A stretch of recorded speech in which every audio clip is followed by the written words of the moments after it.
Hello, guys. Good morning and welcome to the show. Today's a nice Sunday. Spring is here. Almost, well, here. It's coming here. It's just coming here now. I know you guys probably got it a little bit early.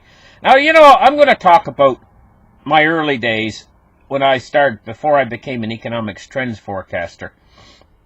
How it all started. Going back into my 30s and even into my 20s, I'm a researcher. Every single day, I spend probably 4 to 6 hours, maybe even 8 hours, doing research. I can't read books like fiction books or watch a movie like on Netflix. I watch the first 5 minutes, I'm bored. It doesn't matter how interesting the movie is. I can't deal with fiction. I have to go into nonfiction and I have to learn new things constantly. I don't know what drives me that way, but I'm a researcher. And in the early days of my research, back when I was in my 30s, I was intensely interested in things like ancient archaeology and the ancient system of the gods, and Egypt and Egyptology, and going back into the origins of how mankind got here. And then later I started to realize the connections between these origins of how mankind got here. And I started to research into the paranormal subjects, where different paranormal subject matter that I don't contain so much on my channel anymore. But, I came to certain conclusions in the end of my research, toward the end of my research when I was in my 40s.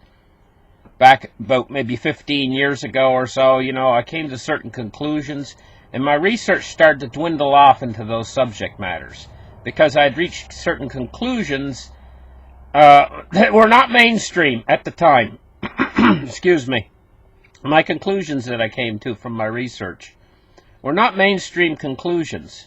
And one of the things that I found out through my research back then was that the atom, the building block of what everything is created from in our world, is actually a binary code. But it's not our binary code. Our binary code is ones and zeros. This is computer language. It's binary code. What the atom actually is a much more complex binary code. And so what they're doing in places like CERN, they're actually smashing the atom down into its elementary particles or its elementary numbers. Basically what they're doing is smashing numbers. And they're trying to back engineer or recreate this binary code that is what the atom is. When they can do this, this is why they call it the God particle, what they're searching for. It'll give them the immense power to be able to recreate our world, just as complex as our world is, but inside the next generation of computers that we have coming, which are quantum computers. So they'll be able to recreate the physical reality. They'll be able to have a Big Bang inside a computer. The Big Bang, the Big Bang, how we were all supposed to get created. The Big Bang that they theorize about how the universe was created. They'll be able to create a universe inside a computer, and the Big Bang will be when they turn the computer on. This is what the work they're doing at CERN, what the ultimate end game is they'll be able to recreate the atom inside a complex computer system. So then the next step will be, how do they interact with this world that they generate? Because at that point, they'll have, being outside of the reality that they're generating, they will have complete control over that reality. So this subject matter is research that I've done quite a long time ago in the past, and I basically closed that research, and I moved into the research of the economy. Probably started to make the transition over in around the year 2013. But for the last 5 years, I've been basically studying the economy.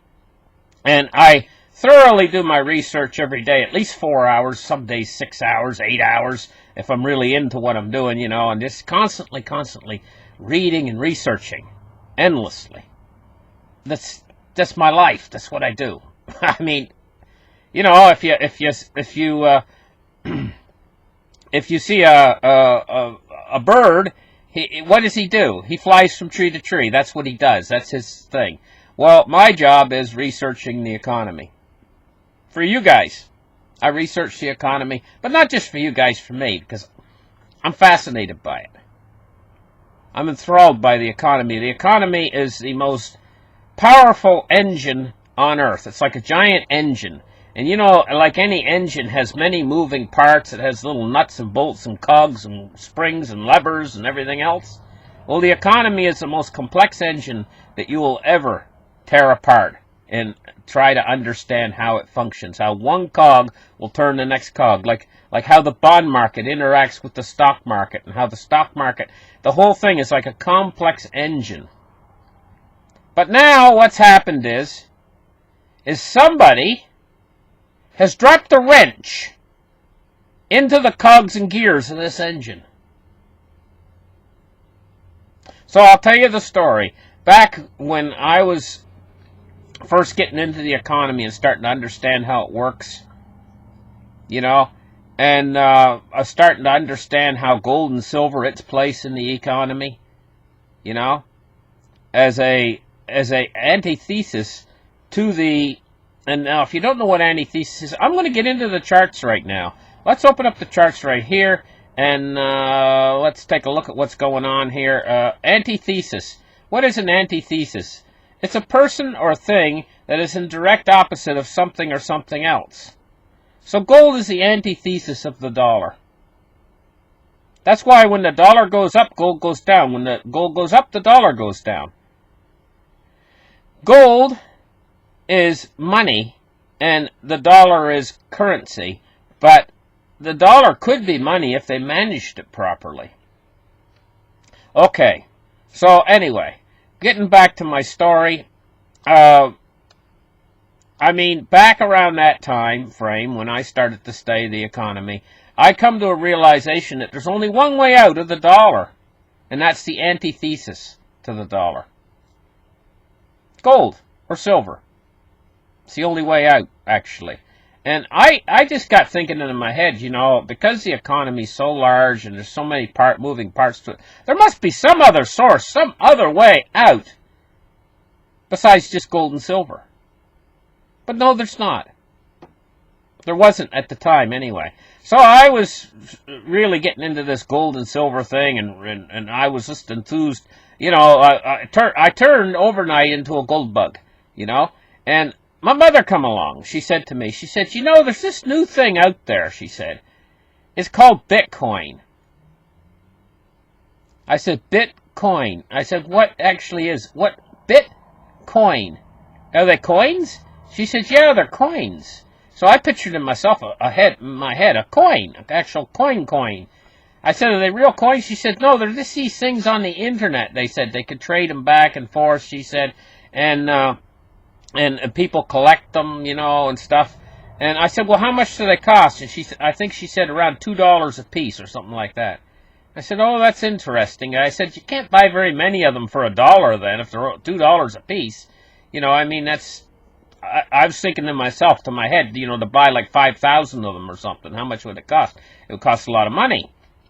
And so I said to her, tell me more about it. She said, well, they're trading them back and forth. And I started to think to myself, I said to her, you know, that's a Ponzi scheme, I said to her.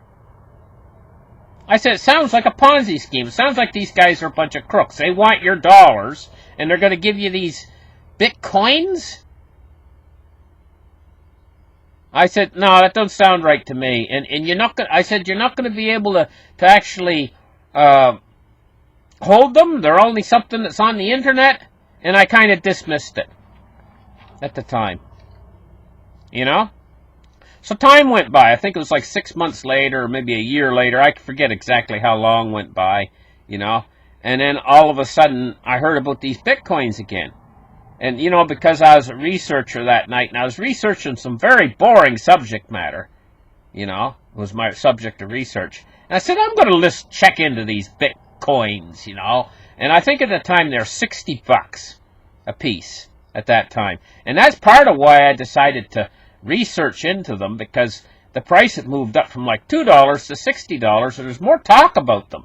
People were talking about them. Mt. Gox was going, and they were trading them and stuff, you know.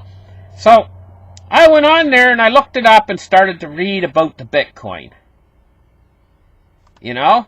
And so as I was reading about the Bitcoin and what it was and what it was capable of doing and everything else, I read about it for about 4 hours. And then it started to sink in to my brain. And I said to myself, oh my God, this is not a Ponzi scheme. And then I started to think further on it. And by the next, I went to bed that night. I thought about the whole thing, and I read about it all that evening, you know, and by the time I went to bed that night, I was starting to get excited inside, you know. I went to bed, but I had a good night's sleep. So I woke up the next day, and I started researching into what this is. And by the time it really dawned on me by that night what this thing was and what it was going to become, I was all excited about it. In fact, that following night, I had the Bitcoin charts up, and I was watching the Bitcoin on the thing, and you know, I watched it late into the evening that next night. You know, watched really late, watching the Bitcoin go up and down on the chart, and it was in a bull market. It was flying up in price, and I was like, oh my God, this thing! I realized this thing's going to take over the world. And I said to my mother, I said, I want some.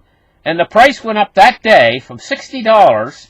Like, by the time I tried to look on the line where to get them and stuff, went all the way up to $260. And I said, oh my God, I've missed the boat. Little did I know. Little did I know. And it's been a long, tumultuous ride for me. And suffice to say, I mined Bitcoins. I started mining Bitcoins and stuff. And I made a number of Bitcoins, but I made a huge mistake when the price fell off from $1,150 down to like $150 a piece. I made a huge mistake, you know, and I'm paying for it now. But I'm still not too late.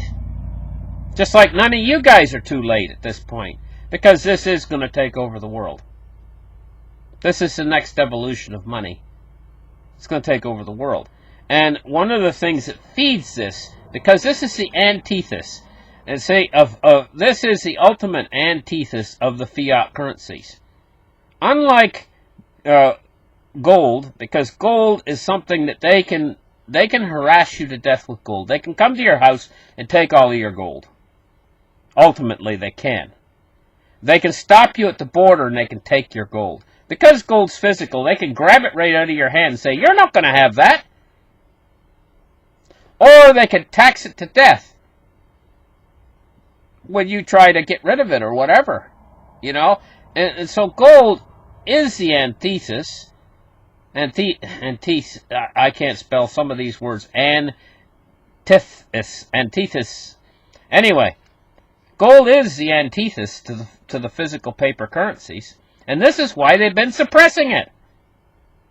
And this is why they continue to suppress the price. They have tight, very, very tight control over the gold market because of their futures contracts that they can write. Endless amounts of paper gold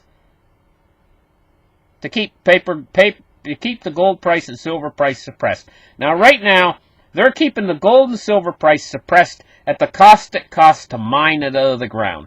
They can't go below that because they know if they go below the price of mining production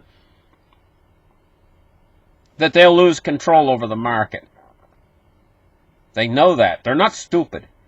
But they can keep it suppressed right down close, really close to mining production costs. Now, what's the mining production, all-in mining production sustainable mining production costs for most of the miners out there?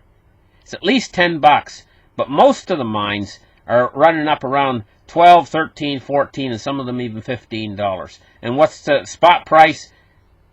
Right around mining production costs. So they know they can't go lower than that. And this is why you're not seeing the price of gold and silver go down lower, but they knock it right down to mining production costs That's what they just did. They just got done doing that. And they'll continue to do this. They can because they can. But they don't have control over the cryptocurrency prices. They'd like to have control over it, but they don't. Sad to say they don't. And it's the antithesis to the fiat currencies. It's going to take over. And one of the things about it is that's driving it, one of the driving factors is what the Fed has to do right now. The Fed's caught in a trap right now, and this is what they have to do. The Fed is serious. It wants higher inflation. And this is very true. It says that headline is not a joke, if only it were. Instead, it is what the Fed and other economists now believe. Higher inflation won't hurt us, and it'll help central banks more effectively support growth and combat problems in the next economic downturn. The Fed is serious. Now, who's this coming from, this article? Forbes. The Fed is serious. It wants higher inflation. So now we go down through this long article, you know, and it's a long one. It's a long one. Look how far down here it goes. We're getting down to the conclusion of what the conclusion is. And by gosh, it took me a long time. The bottom line, in other words, the conclusion of this Forbes article is, inflation is a burden that produces dislocation and inequalities throughout the economy. Growth is more serious the higher it goes. More serious the higher it goes. Moreover, inflation creates its own significant but economic unproductive activity aimed at dealing with, compensating for, and protecting. Where's the conclusion? That's not the conclusion. No. Hold on. Okay, here's the conclusion.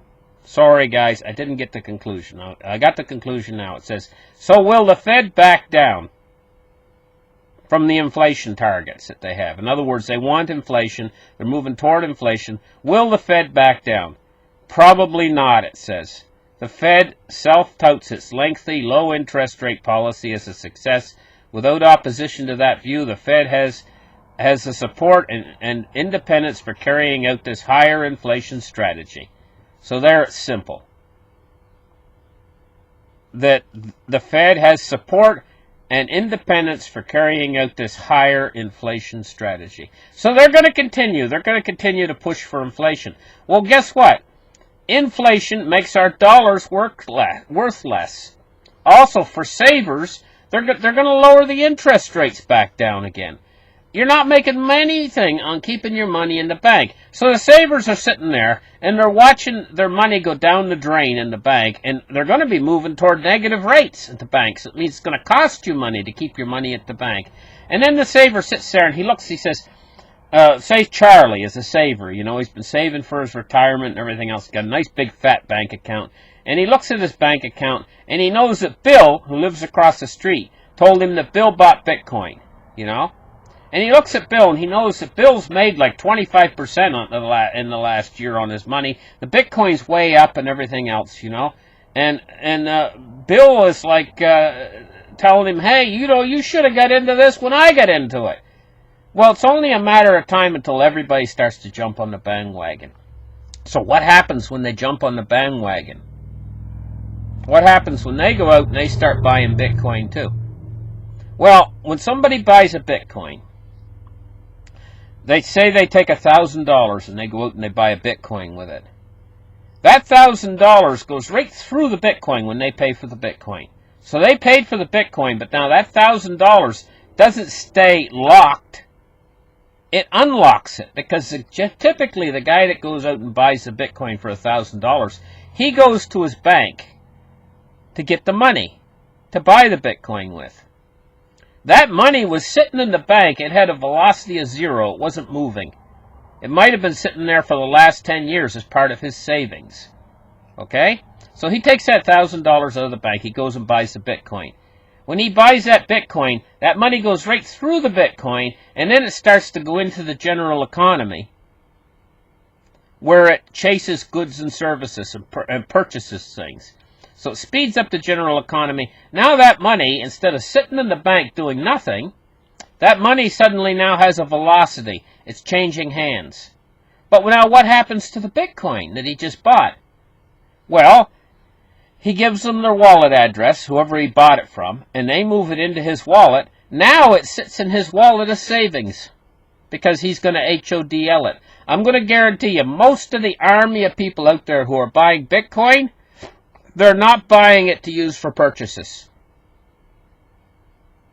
Now, you guys know that what I'm told you just now is a fact. That most of the people that buy Bitcoin are not using it to purchase a cup of coffee or buy anything with. They're buying it to hoard. They're loading it into their wallets, and it's going to have a velocity of 0. And it's going to be HODL'd in their wallet. Hold on for dear life. They're not going to take that out of their wallet. They're just going to leave it there. They're going to sit on it as an investment. This is what's happening. And this is what's going to continue to happen.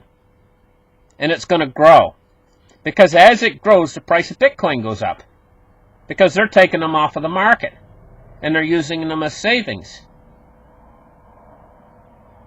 What's going to happen is they're going to continue to do this. As inflation heats up, more and more people are going to take their money out of the bank and they're going to invest in Bitcoin, and they're going to watch their savings grow in Bitcoin, and they hold their own wallet. They are their own bank. And if you think, well, it's too hard for people to learn how to do this, believe me, when they see the price of Bitcoin starting to go up, really up again, next time we go into a bull market, they're going to learn how to do it. Even old fellas that are 70 years old, 80 years old, will learn how to do it. Because it's their money. And the money is their savings, and it's the most important thing in their life. And they're going to learn how to do it. So what we're going to have is the army of HODLers is going to grow much larger in the next few years. And the Lightning Network is going to become more and more established as a way of transferring this effectively. But I see it actually, the actual load of people that are out there using this for purchases dwindling as time goes by, and less transactions taking place across the network. Because as it becomes used more and more for savings, people are going to hoard it, and its velocity is going to go down, and it's going to deflate. While the antithesis of the Bitcoin is only going to be losing value, and its velocity is going to go faster and faster, and more people are going to try to spend it as fast as they can get it. That's the dollar. So the dollar is moving off down this way, the dollar's going this way, and Bitcoin is moving in this opposite direction. Now, it's only going to get to a certain point where it's going to reach a critical mass. That's how a nuclear explosion occurs, when it gets to critical mass. This is only going to reach a certain point where it hits critical mass, and then its growth is going to become much, much faster than it is now, at a certain point. Now, let's take a look at the Bitcoin market today.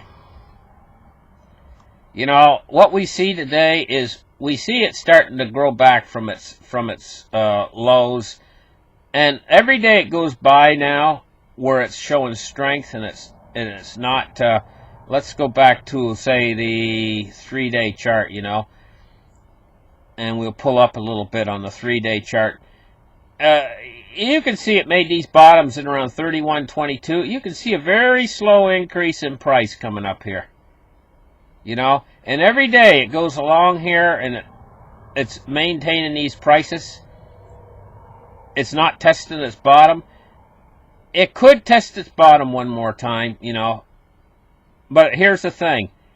Every day it goes along here and it's showing strength, it's starting to get more a day closer to when it's going to start to heat up again and start to make its next mountain. Because I'm going to tell you what, if we go back here, you know, pull back on the chart, you know, what we see is, here's where it made its last mountain at $1,163. And I sold down here at the bottom. Yes. Oh my gosh! You know, just before it made this big thing up to 20,000. You know, here, look at this big thing. It made up to $20,000. Up. You know, it just makes me sick to look at that. But anyway, I can't think about the past, I got to think about the future. But it was back in here when my mother told me about it. Back when it was like in $2 and something, And it was this mountain right here.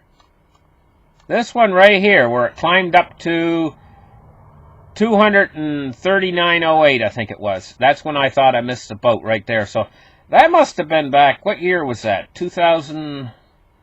April 2000. No. Yeah, April 2000. It was 2000 May, around April or May 2013. That was when it was. That was when I got started, right in there.